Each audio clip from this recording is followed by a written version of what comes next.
Chère communauté, amis stagiaires, bonjour. Je vais vous parler d'un stage que j'anime depuis quelques années et qui me tient particulièrement à cœur, naissance et progescence de l'être solaire, qui aura lieu très prochainement au centre Val d'Or en stage résidentiel le 2 et 3 avril 2022. Tout d'abord, je tiens à préciser l'intérêt de vivre un stage en groupe, car quelquefois j'ai des personnes qui me disent « mais finalement, est-ce qu'on ne peut pas revivre sa naissance en cabinet tout seul ?»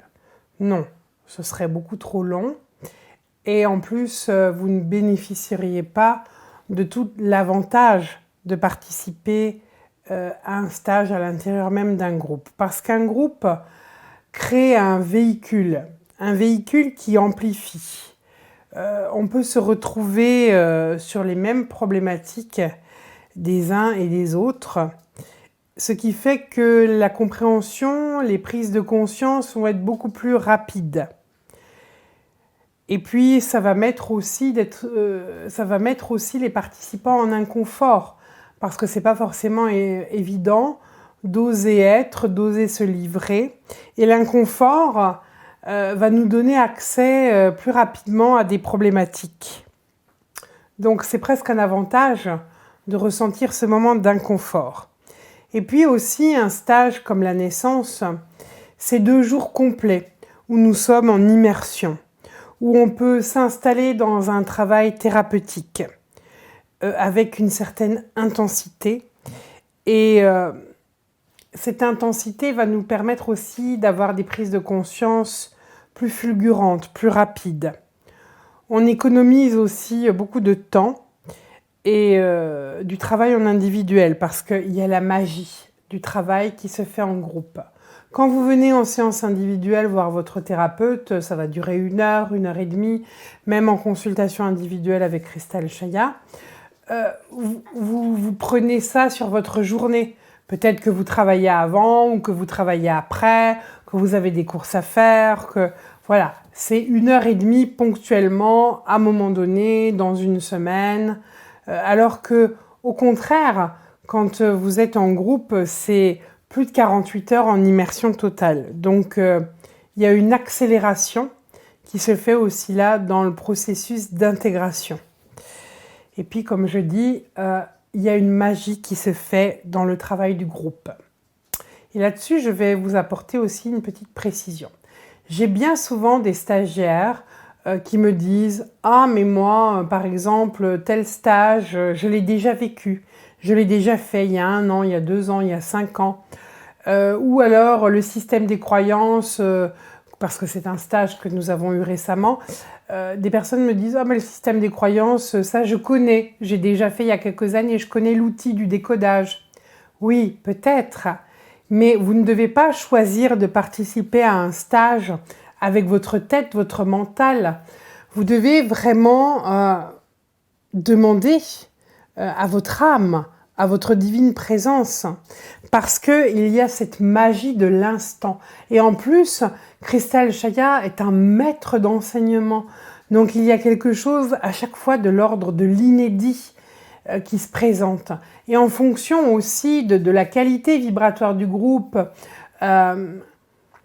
des prises de conscience qui se font au fur et à mesure des années de pratique, eh bien, je me suis rendu compte qu'aujourd'hui, l'enseignement est beaucoup plus subtil, beaucoup plus fin. Il y a une finesse qui s'installe. Et puis aussi, quand vous venez travailler en groupe, vous ne travaillez pas que pour vous. C'est aussi être présent au service du bien commun. Voilà, alors l'enfant intérieur, c'est un thème important parce que quand on retraverse les mémoires de la vie intra-utérine, eh bien on accède finalement à pourquoi j'ai choisi de venir sur Terre à l'époque actuelle, pourquoi j'ai choisi tel parent aussi. Et puis, ce qui est important, c'est de commencer à prendre contact avec ce que l'on appelle dans la spirale de l'évolution humaine le code beige, qui est le code de survie, la survie biologique.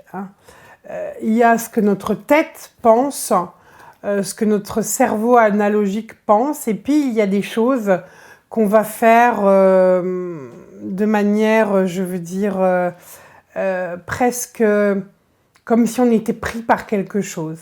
Donc on fait les choses de façon automatique, comme le fait de respirer. Vous voyez bien, on respire. Quand vous allez vous coucher le soir, vous ne vous posez pas la question si vous allez respirer ou non. Et il y a forcément des situations où tout d'un coup on vit des émotions qui nous traversent et on ne sait pas vraiment pourquoi on réagit de telle sorte.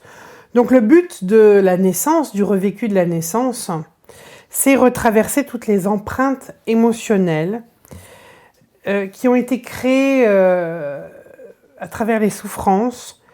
C'est les émotions que l'on a emmagasinées qui vont créer aussi des comportements dans notre vie d'adulte.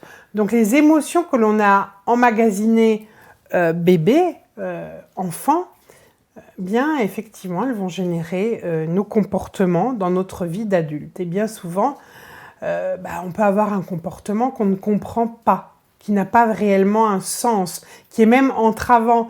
Je pense récemment à une personne qui disait, voilà, j'ai des difficultés à faire des choix, à savoir si je fais à chaque fois le bon choix.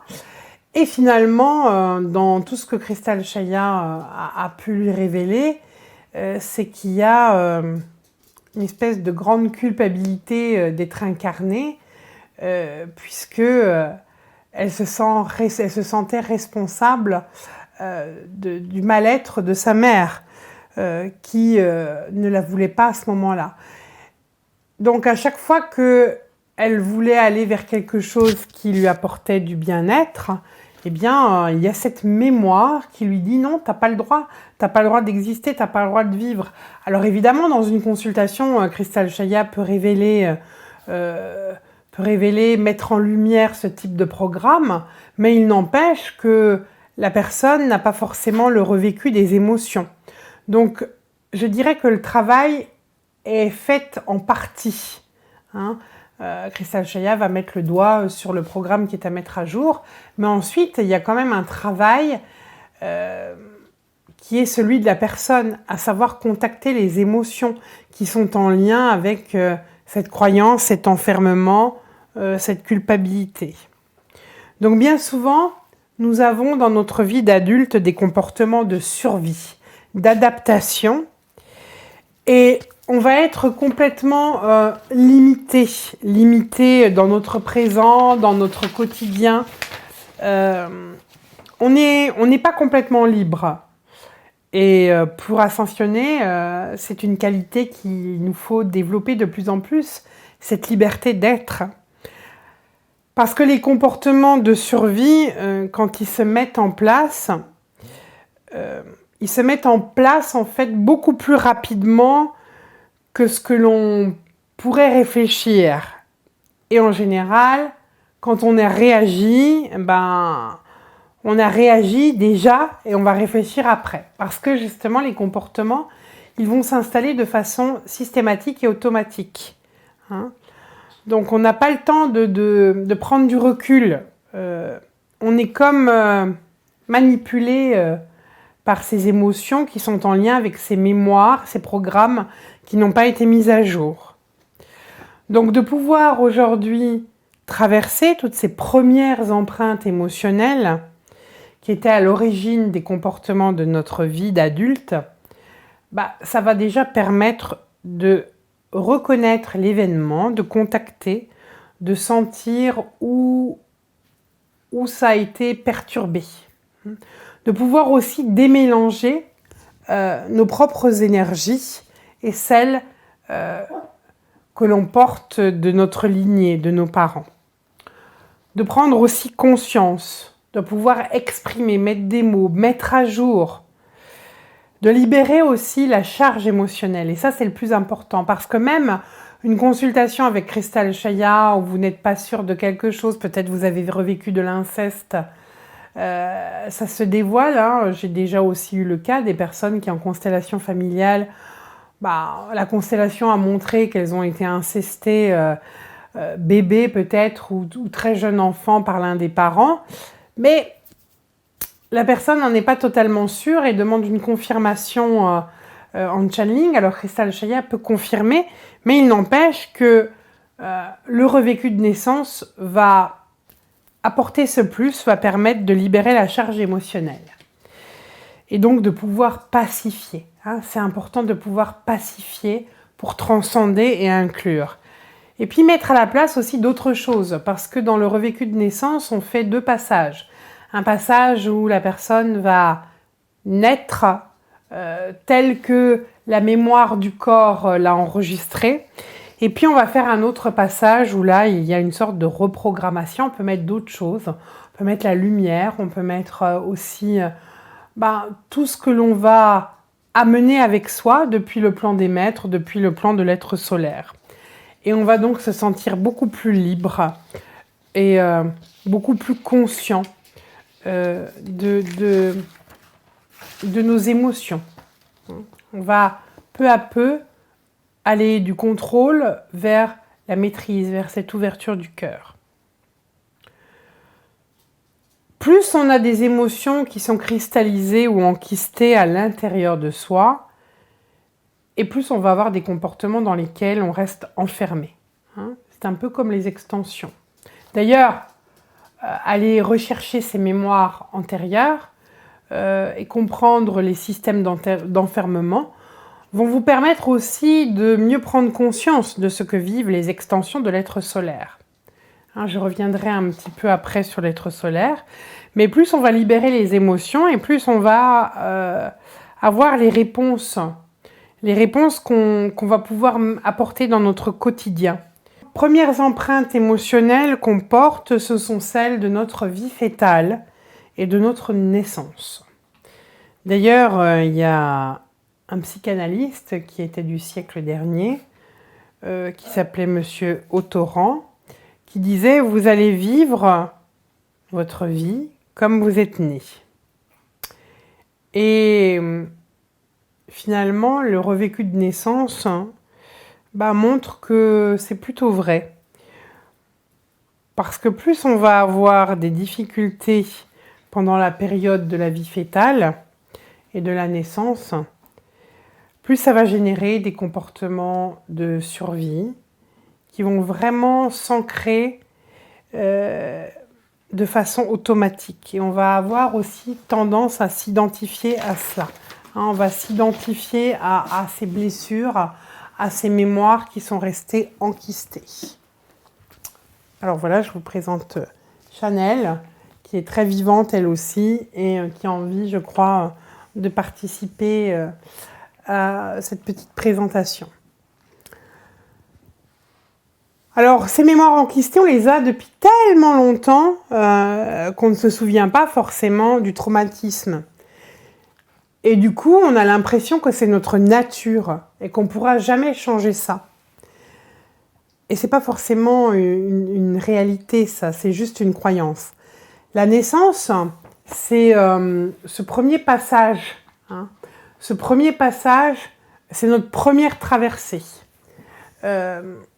Et en fonction du comment ça s'est passé, eh bien, le premier passage et ces premiers instants de vie, ça va déclencher des réponses automatiques dans nos passages de nos vies. C'est-à-dire, dans la vie, on a des crises existentielles et on va réagir de la même façon que ça a été engrammé lors de ce premier passage de notre vie fœtale. Voilà.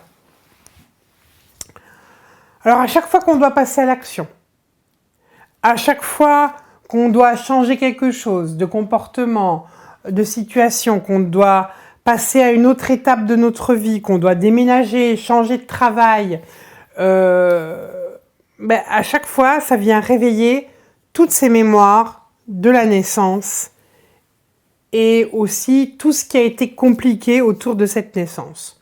Et donc, les émotions qui sont cristallisées, eh bien, elles vont se rejouer au moment de ces crises de passage, au moment de ces changements.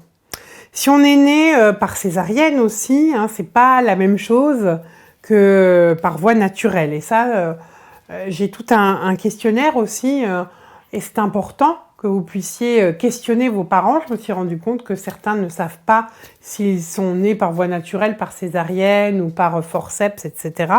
En tout cas, par exemple, la césarienne, on nous a aidé à passer, parce que le passage il était bloqué, ne pouvait pas se faire de façon naturelle. Et ça a aussi des conséquences sur tous les passages à l'action. Hein. Ça peut générer le type de croyance, comme par exemple, « Ouh là là, il y a un blocage dans ma vie, j'arrive pas à passer, il y a bien quelqu'un qui va me sortir de là. » Et pour quelqu'un, par exemple, qui a vécu une césarienne, lors du deuxième passage, de pouvoir réengrammer quelque chose de nouveau, c'est-à-dire vivre le passage, eh bien, ça va lui donner aussi plus de force et plus d'acceptation aussi pour les crises de passage dans sa vie, plutôt que d'attendre que les choses se règlent par l'extérieur. Hein. Alors, la vie fœtale, c'est aussi ce que nous avons créé, ce qui a été créé pendant la vie fœtale, c'est cette bulle de sécurité. Dans l'idéal, le petit bébé qui est en train de se former là, dans ses 9 mois de gestation, il est à 37 degrés, c'est les eaux chaudes, il est nourri, on pourrait presque dire qu'il est blanchi, même s'il n'a pas de vêtements, hein, il est nourri, il est en apesanteur, il baigne dans des hormones d'amour, dans l'idéal bien sûr. La voix de sa maman est là, le rassure, elle est douce, harmonieuse, elle lui apporte cette sécurité émotionnelle. Il a confiance, ce qui va avoir pour conséquence une confiance en la vie, une confiance pour s'ouvrir, pour avoir des projets, pour créer confiance aussi dans des relations avec les autres, dans la vie intime, dans la vie affective. Donc, cette vie fœtale, idéalement, avec cette mère qui sécurise, va apporter un capital de sécurité émotionnelle et affective. Quand ça se passe pas très bien, hein, et pour différentes raisons, parce que parfois une grossesse n'est pas désirée, c'est parfois pas le moment, parfois cette grossesse elle vient après une fausse couche, la mère peut être stressée, vivre des choses dans son travail, avoir des complications dans son couple, et quand ce capital de sécurité émotionnelle n'est pas là, eh bien c'est difficile de faire confiance en la vie, voilà. Et difficile d'être en confiance dans les relations aux autres. Il y a quelques difficultés. Et ces premières empreintes émotionnelles, ce qui est aussi intéressant, c'est que c'est dans l'amygdale du cerveau limbique, donc du cerveau émotionnel, que toutes ces informations sont enregistrées. Hein. Et elles sont enregistrées, on dira que dès 6 semaines de vie fœtale, on peut déjà avoir accès aux informations à partir de 6 semaines de vie fœtale. Donc le travail que je propose, c'est aussi de pacifier cette descente à l'intérieur de la matrice de la mère, hein, dans ce revécu. Voilà. C'est la première partie, hein, c'est la vie fœtale et la naissance. Évidemment, on a des séquences, des ateliers, des structures qui vont préparer tout ça. Ce que j'appelle la trappe, où l'on va revivre les grandes émotions, hein, peur, tristesse, colère. On va rentrer en contact aussi avec les parents, hein, ce qu'on a vécu en tant que petit enfant. Et ça va nous aider pour ensuite vivre la vie fœtale et la naissance. Donc il y aura toute une partie de libération émotionnelle qui va traiter sur la relation aux parents. Parce que cette relation aux parents, elle nous a construit dans notre comment on est en rapport avec les autres, comment on crée de l'intimité dans avec quelqu'un, avec un partenaire, avec un ami. Et puis aussi, c'est un moyen de retrouver ses ressources intérieures.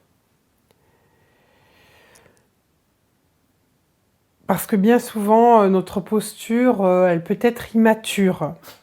C'est-à-dire qu'on rejoue les scénarios relationnels.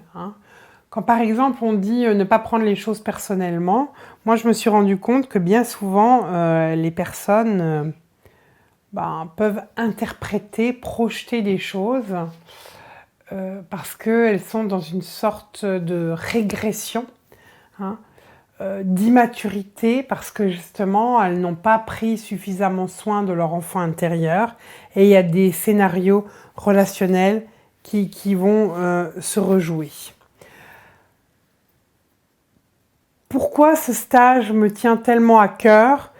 Je me souviens que Cristal Chaya, lorsqu'il a donné les premiers enseignements sur le processus d'ascension, il a toujours dit ne confondez pas ascension et évacuation. Vous devrez avoir guéri votre blessure d'incarnation pour pouvoir ascensionner. Alors c'est quoi la blessure d'incarnation? C'est cette difficulté à refuser d'être là, incarné. Et beaucoup de travailleurs de lumière ont cette problématique. En même temps, il y a une fragilité supplémentaire au niveau émotionnel par rapport à l'acceptation de l'incarnation lorsque l'être solaire commence son processus d'adombrement. Au niveau du corps émotionnel, de la structure émotionnelle et mentale, il y a une fragilité qui s'installe parce que nous récupérons la mémoire des extensions. Donc c'est plus que nécessaire d'aller stabiliser le véhicule de l'ego, et ces empreintes émotionnelles de notre premier passage sont fondamentales pour trouver cette stabilité émotionnelle, pour récupérer aussi le pouvoir que nous avons laissé à nos parents, ensuite à nos enseignants à l'école. Nous, en tant que petit enfant, nous n'avons pas beaucoup de pouvoir à part écouter, obéir, se nourrir de tout ce qui est autour de nous. Donc en tant que petit enfant, nous avons pris pour content ce que nous ont dit les parents, ou ce que nous ont dit les professeurs. Et nous avons créé notre vie en fonction de croyances qui ne sont même pas forcément les autres, mais les nôtres, je veux dire, mais simplement celles des autres. Donc, mettre tous ces programmes à jour, c'est aussi retrouver notre pouvoir sur nous-mêmes.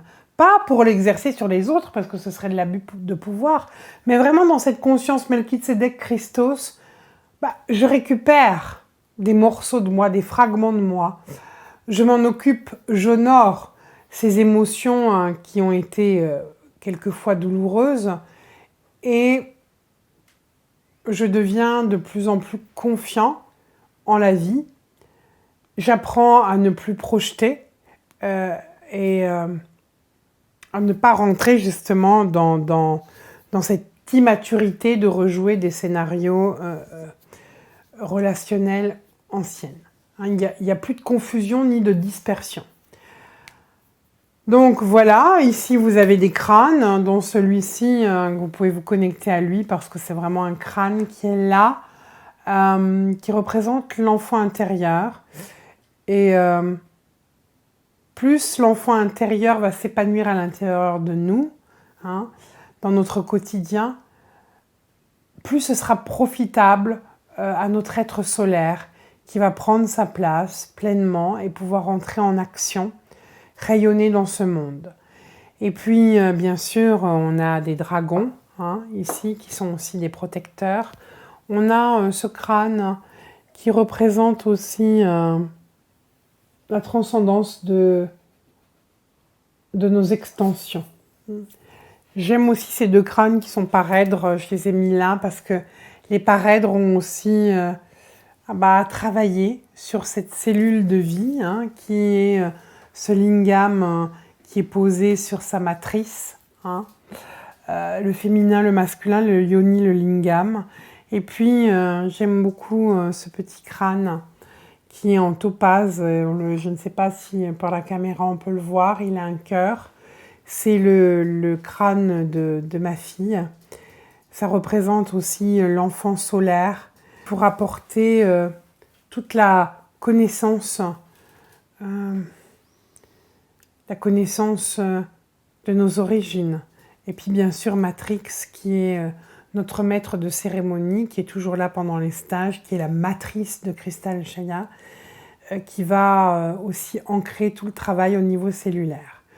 Je me réjouis de vous retrouver le 2 et 3 avril prochain pour naissance et progescence de l'être solaire, avec bien sûr l'expérience, parce que c'est un stage expérientiel, mais aussi un stage où Cristal Shaya intervient en enseignement et en débriefing avec moi. Et puis Shamira, mon être solaire, accueille chaque participant dans sa naissance et lui donne un message pour l'aider à trouver sa place, son mandat, le sens, mettre du sens dans cette incarnation.